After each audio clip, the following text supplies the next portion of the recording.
शिंदे भाजपच्या महायुतीत मिठाचा खडा पडू शकतो।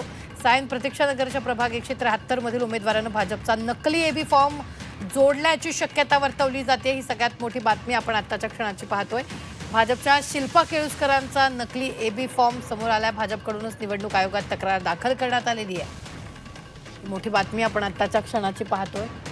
मुंबई शिवसेना भाजप युतीत मिठाचा खडा पडण्याची शक्यता यावेळी वर्तवली जाते, कारण वॉर्ड 173 मध्ये नकली एबी फॉर्म जोडत उमेदवारी भरण्यात आली आहे। भाजपच्या शिल्पा केळुसकरांनी नकली एबी फॉर्म भरल्याचं समोर आले आणि स्वतः भाजपकडूनच निवडणूक आयोगाला ही तक्रार करण्यात आल्याचंही कळतं आहे। या संदर्भात ताजे अपडेट देत आहेत आपले प्रतिनिधी मनश्री पाठक। मनश्री, काय नेमकं 173 वॉर्डात घडलंय?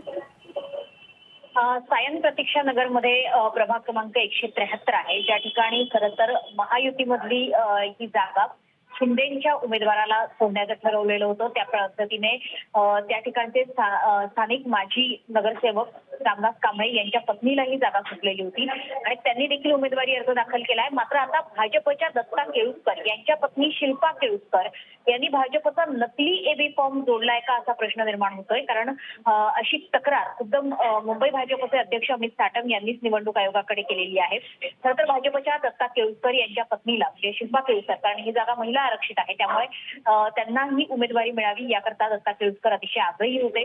त्यांची समजूत काढण्यात आलेली होती, त्यांना एबी फॉर्मही देण्यात आलेला होता भाजपकडनं। मात्र हा एबी फॉर्म परत घेण्यात आला असल्याचं आणि आता तो त्यांनी एबी फॉर्म जोडलेला आहे तो नकली असल्याची तक्रार अमित साटम यांनी निवडणूक आयोगाला पत्र लिहित केलेली आहे।